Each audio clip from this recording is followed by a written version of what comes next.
Burt Reynolds and Sarah Miles star in the film The Man Who Loved Cat Dancing. This was an adaptation of Marilyn Durham's novel that had the same name. It was directed by Richard C. Seraphin. It has a really good supporting cast. It has Lee J. Cobb as Harvey Lapchance. What a name. Then it has Jack Warden as Dawes, George Hamilton as Willard Crocker, Bo Hopkins as Billy Bowen, and he plays a great role. He's just an irritant to every scene that he's in. Robert Donner plays Dub, and Jay Silverhills plays Chief. This was the debut novel that Marilyn Durham did. She was an Evansville housewife who had never attended a writing class before.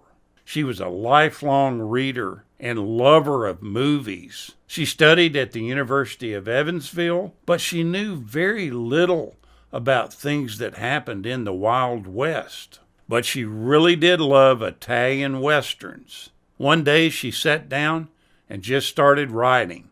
That was in January of 1970. She had a goal of paying off a 25-year mortgage on her 64-year-old widowed mother's home. Her mind was set to write a big, juicy, dirty bestseller. She had pretty good images in her mind when she wrote the book, and she wrote the book for it to be a movie.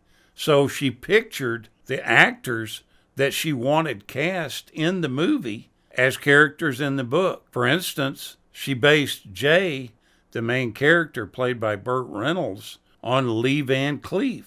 Catherine was based on Julie Adams, and Willard was based on Carol O'Connor.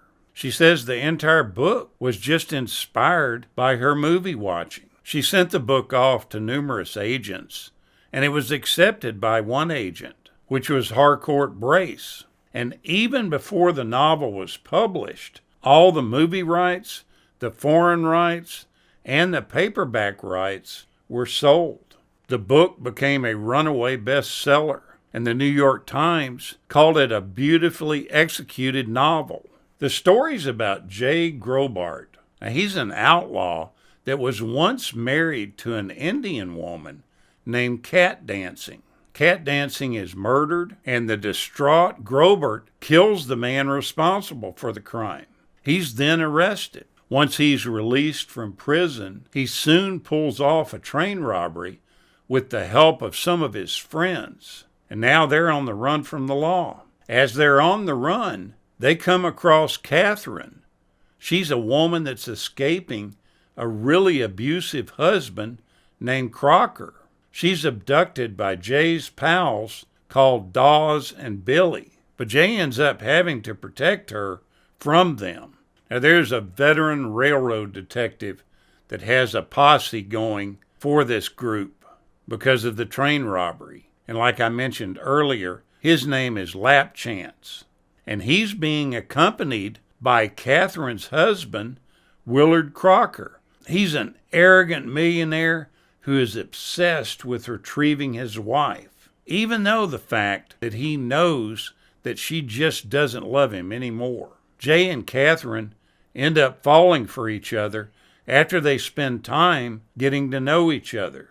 And despite his criminal past, she still admires him for avenging the death of the woman that he truly loved. As I said earlier, the film rights were sold before the book was even on the shelves, and that was for $50,000. Eleanor Perry had read the novel and just loved it.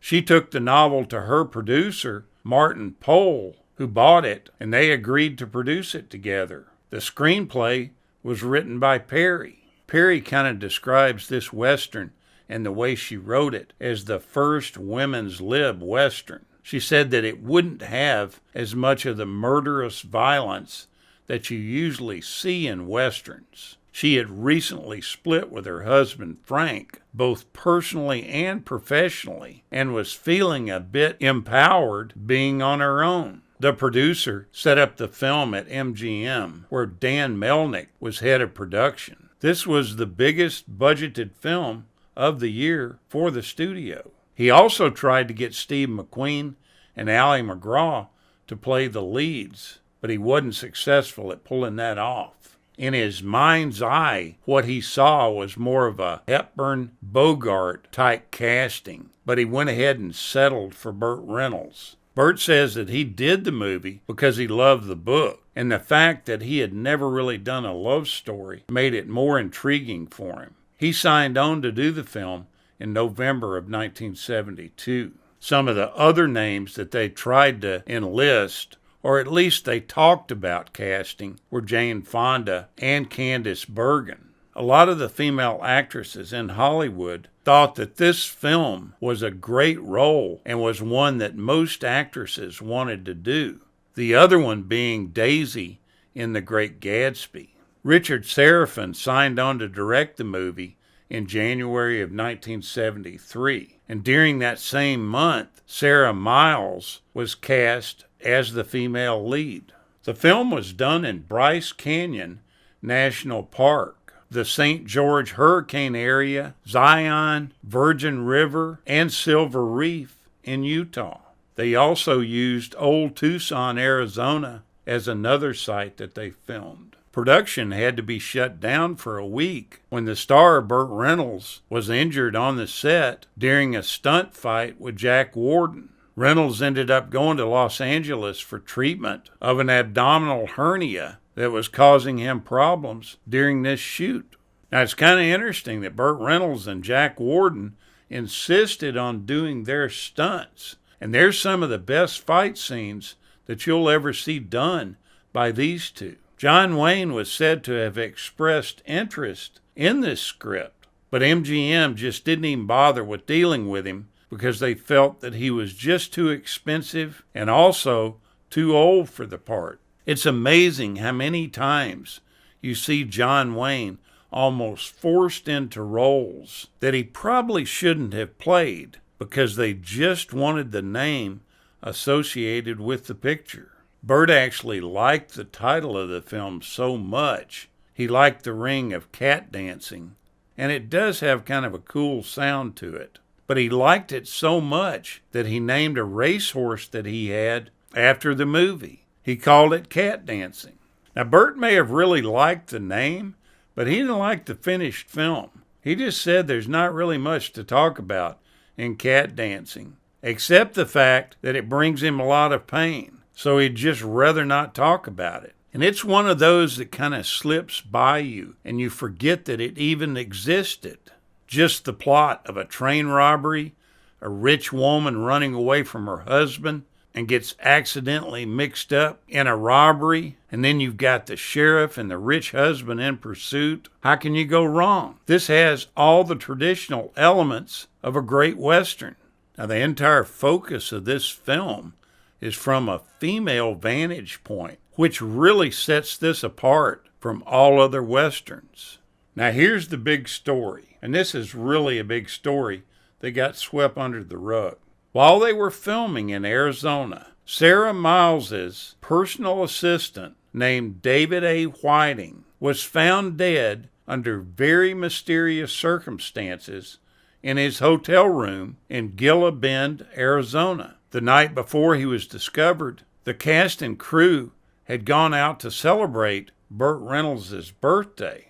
When they returned to the hotel, Sarah Miles spent several hours in Burt Reynolds' room until about 3 a.m. When she returned to her room, Whiting was there, and he asked her where she had been. She told him, and he started to hit her. She screamed and was calling for help, and after this assault, she went to Reynolds' room for the rest of the night.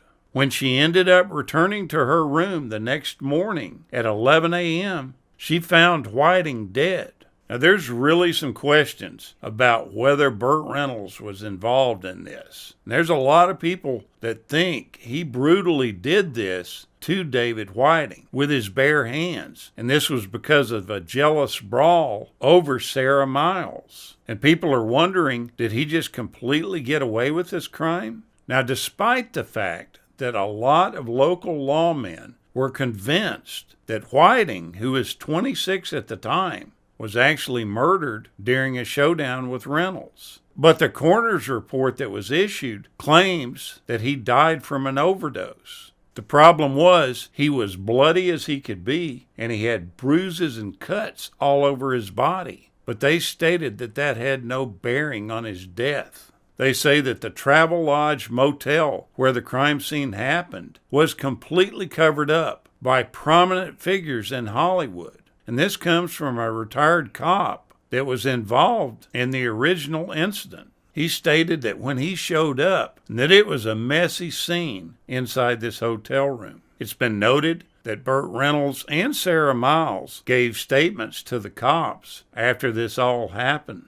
They originally spoke to him without censoring their words at all. Days later, a ritzy Hollywood lawyer kind of changed all the stories. They were completely coached on what to say. So many people feel like that the studio took over control of this to cover everything up. Many decades later, the actress Sarah Miles has kind of changed her story a little bit, in that she's saying now that foul play was definitely a possibility in his death. One of the past investigators says that all signs point to Reynolds being involved in this crime, and that one of MGM's studio fixers bullied the small town officials to get their way. Who knows? We'll probably never know the answer, and Burt Reynolds is dead and gone too now.